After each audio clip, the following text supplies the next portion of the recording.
Let us understand what is meant by interfering and free float of an activity.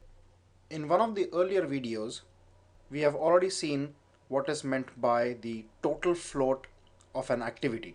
The total float of an activity is the maximum delay that can be permitted in the execution of an activity without delaying the completion time of the project. So, if for a given activity, if we delay its execution by the maximum time permissible, which is the total float, then the overall completion time of the project will not be impacted.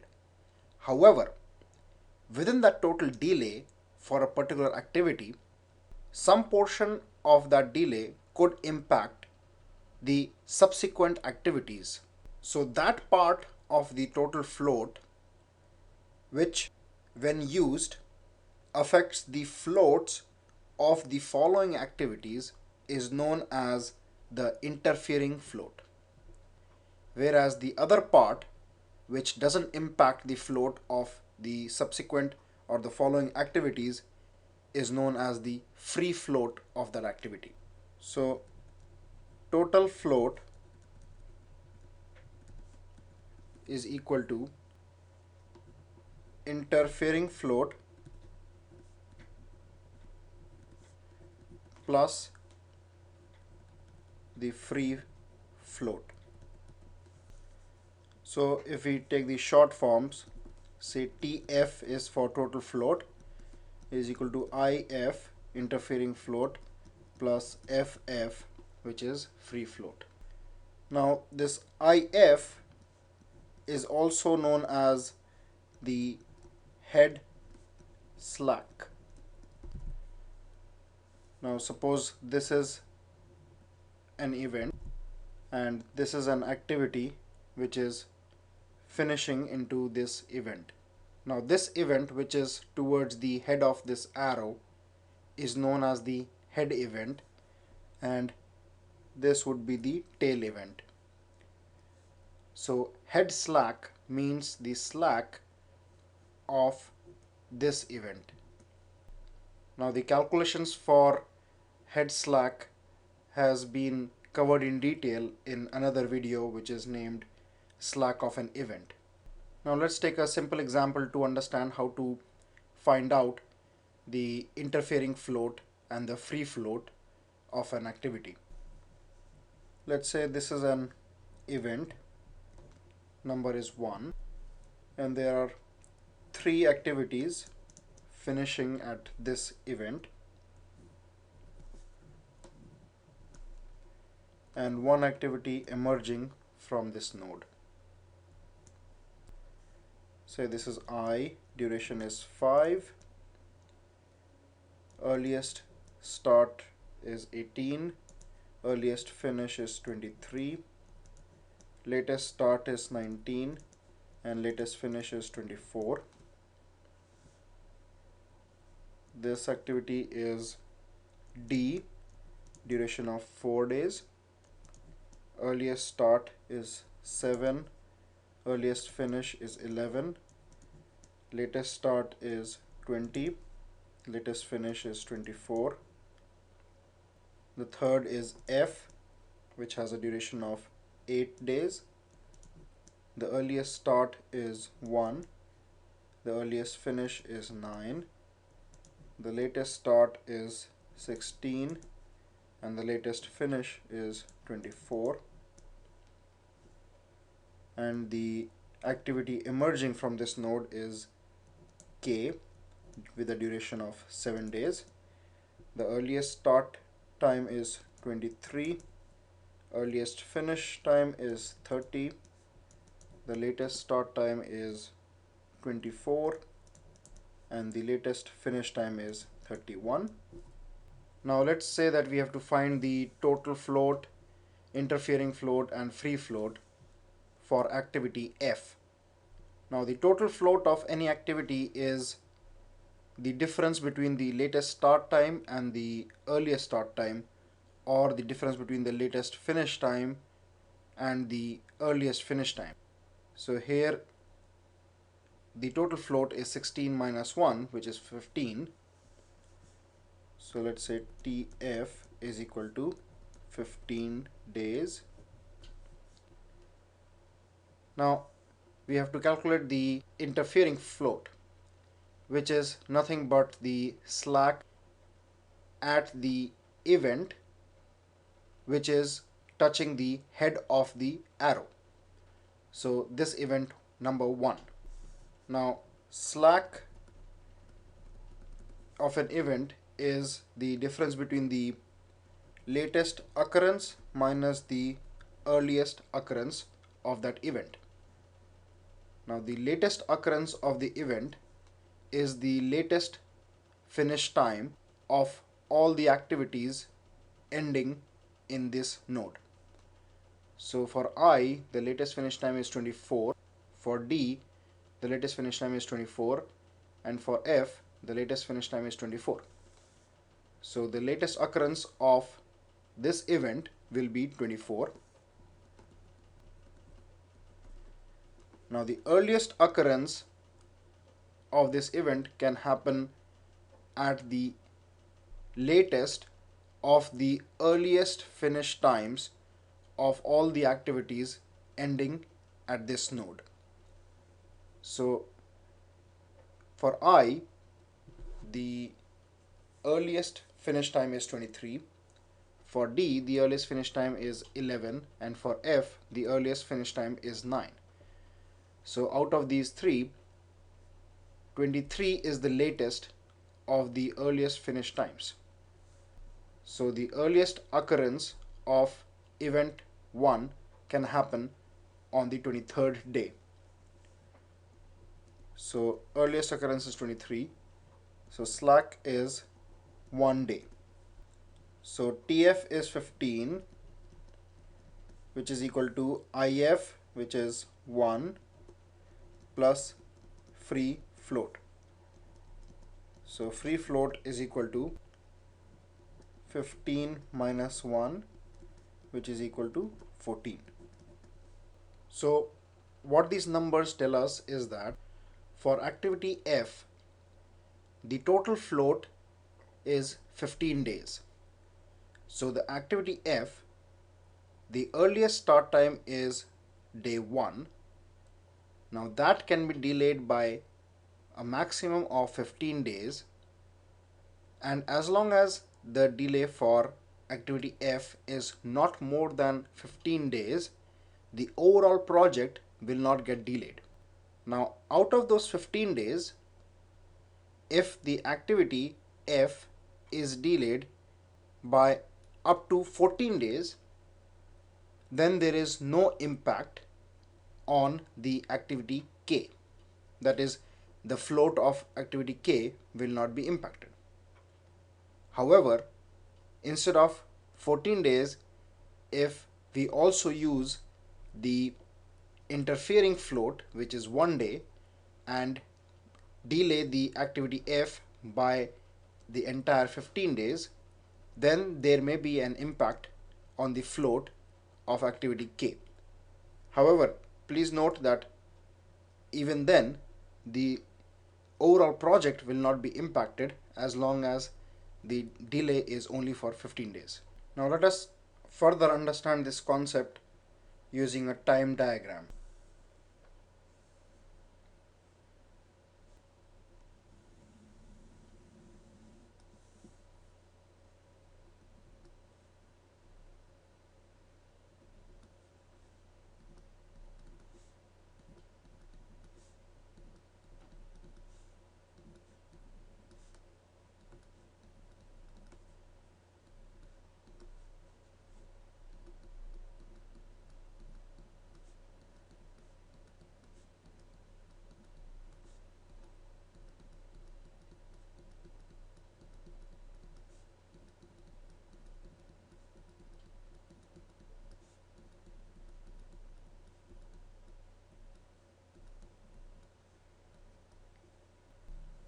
Now for the activity F, the earliest start time is day 1, and the latest finish time is day 24. What this means is that activity F has to be started after day 1 and needs to be finished before day 24. So this is day 1,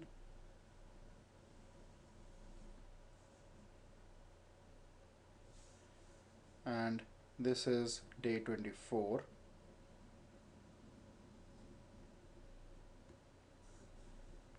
So activity F should be started on or after day 1 and finished on or before day 24. Now let's take case 1 where we are not using the interfering float. So we are starting the activity F after the completion of the free float, which is 14 days. So 14 plus 1, which is 15th day. So we'll start the activity on the 15th day, and this activity takes 8 days to complete. So 15 plus 8 is 23. So this activity will complete on day 23. So this time here is 14 days, or the free flow. Now one thing to keep in mind is that a few of the activities, depending on the constraints that the project manager has, may be delayed using the floats available, but all the subsequent activities the project manager should start at the earliest start time possible. So though this activity F has been delayed by 14 days, the activity K is to be started on the earliest start time, which is the 23rd day. So in case of the free float of 14 days, the activity F has completed on day 23, and the earliest start time for activity K, which is the following activity for activity F, is day 23. So in this case, K can start on day 23. So here K can start and go on for the next 7 days.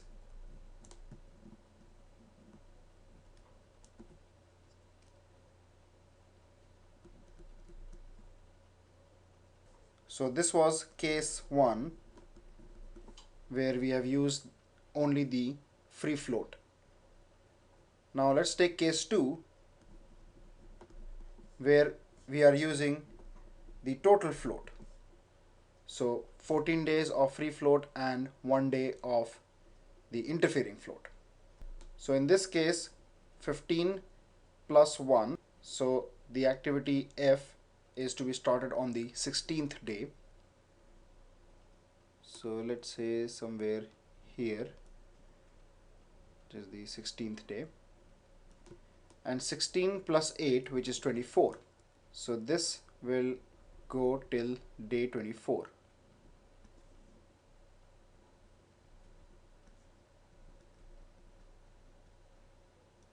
And this time period is 15 days, or the total float. Now since activity F has finished on day 24, activity K cannot be started at its earliest start time, which is day 23. So it has to be started on the latest start time, which is day 24. So here let's understand that because we used the interfering float for activity F, now the float available for activity K is no longer available. So we cannot start the activity K on day 23, and we have to start it on day 24. So activity K has to be now started on day 24, and it will go for 7 days before it can be completed. So out of these 15 days, this one day is the interfering float, and the other time till here, this is the free float. And in case 1, the entire time which we had used was free float. So we had made a statement earlier that the interfering float for an activity, when used, will have an effect on the float of the following activities, but the interfering float as such will not impact the timelines of the overall project. So let us try to understand that with the help of a network diagram as shown in this picture. So as shown in this figure, the project completion time is day 45.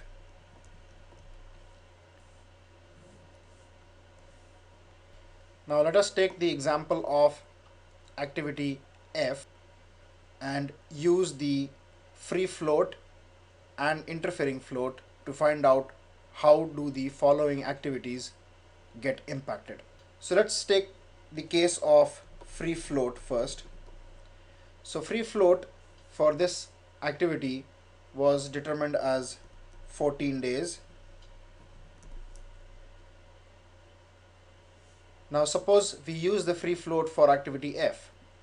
So instead of the earliest start time of day 1, we'll be starting this activity on day 15.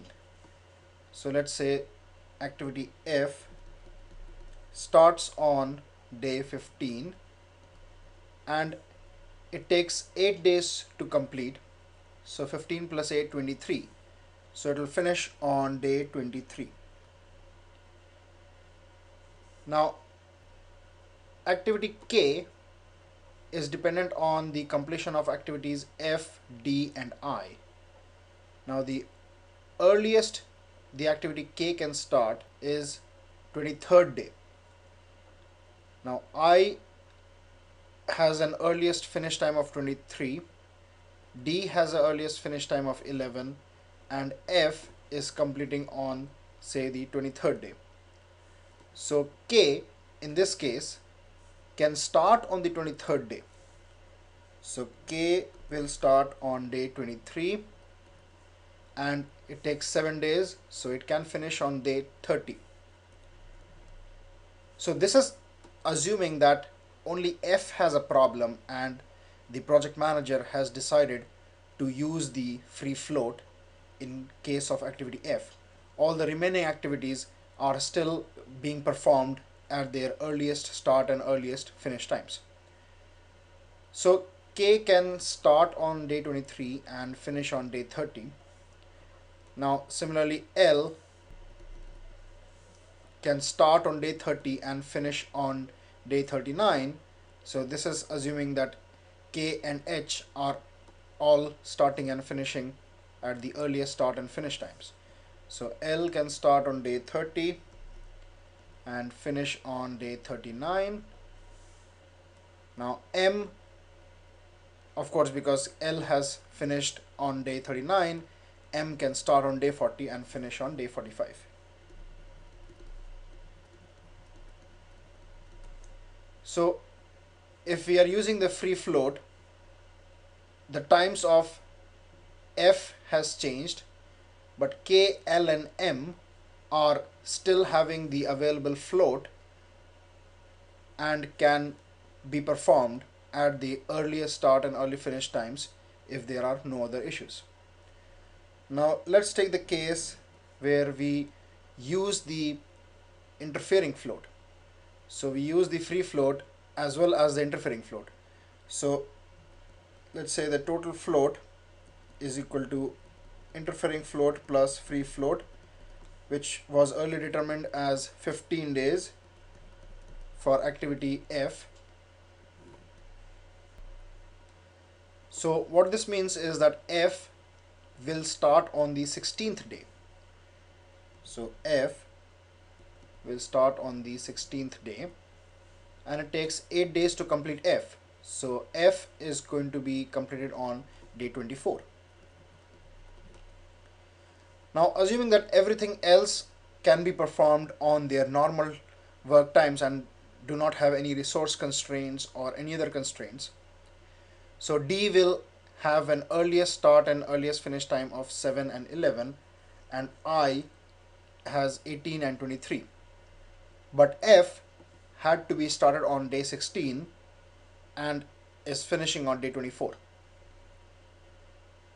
Now K earlier could be started on day 23 and was finishing on day 30th when we were using only the free float.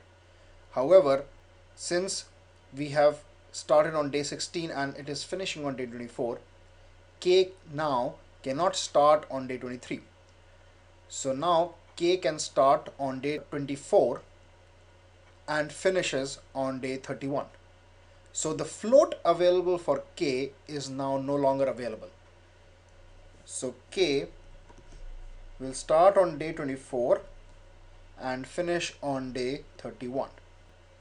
Now since K is starting on day 24 and finishing on day 31, L,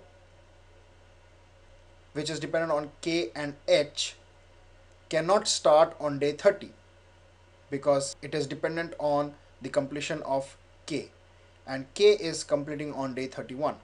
So the float available for activity L is also not available now. So L has to start on day 31 and finishes on day 40. So L starts on day 31 and will finish on day 40. Now L is finishing on day 40 and J is also finishing on day 40, and M has an earliest start time of day 40 and finishes on day 45. So M can still continue with the earliest start time. I mean, for the last activity, the earliest and last start times are the same. So here M can start on day 40 and finishes on day 45. So with this example, even though we use the interfering float, the finish time of the overall project remains the same, which is 45, because we have used only the total float available. And as long as we are using the total float, the overall project times do not get delayed. If we use more than the total float, then there is a possibility that the overall project time will get delayed. But the point to be noted here is that because we had used the interfering float, the subsequent or the following activities, that is K and L, could not be started at their earliest start times, or in other words, the floats of these activities was impacted.